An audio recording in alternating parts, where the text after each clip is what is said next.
Greg Yega répond enfin, et pas de manière anodine.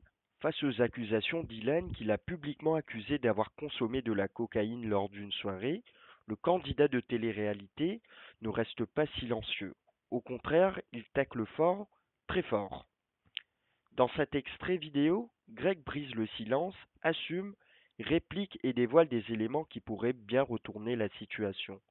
Entre démentis, mise au point et attaques en règle contre Ilan, les tensions montent d'un cran dans ce clash qui enflamme la toile. Vérité, mensonge ou stratégie, je vous laisse avec les images et dites-moi ce que vous en pensez en commentaire. Merci.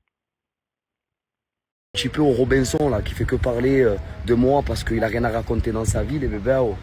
Alors moi, bien sûr que j'étais à Cannes, j'étais invité déjà au mariage du patron du Christie, voilà, tout simplement, dont j'étais le soir même où l'autre Robinson il ouvre sa bouche, mais en fait il a tellement ouvert sa bouche pour rien, parce qu'en fait à un moment donné il faut arrêter de mentir, voilà, il faut dire la vérité, tout simplement. La vérité c'est que je l'ai fait attendre lui et son collègue en bas des escaliers pendant 15 minutes, parce que le videur, je lui disais, ben, tout simplement, ils vont attendre un petit peu avant de monter. Voilà, je les ai punis toute la soirée. Voilà, il n'y a eu ni de je veux me battre avec lui, ni eu de câlin.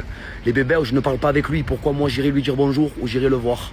Voilà, tout simplement. Je pense que tout simplement, ce garçon rêve de moi, ce garçon est amoureux de moi, ce garçon voudrait être moi, mais mon poteau, tu ne seras jamais moi. Donc continue à faire de l'amour dans tes cages, tu as capté, à faire des câlins et à te régaler, tu as capté, et évite de parler de moi, tu comprends ou pas? Parle d'autres personnes, des autres gens, mais parle pas de moi. Qu'est-ce que tu as? Tu n'as rien à raconter dans ta vie? Raconte un peu ta vie, tu vois? Raconte-la ta vie. Eh non, mais c'est vrai que ta vie, elle n'est pas intéressante, poteau. C'est vrai que c'est mieux de parler sur les autres, tu as capté ou pas? Voilà, et j'étais pas du tout défoncé, ça s'est très très bien passé.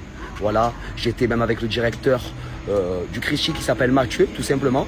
Et le lendemain, j'étais au mariage du patron du Christie. Donc ça s'est très très bien passé. Et franchement, je me suis régalé.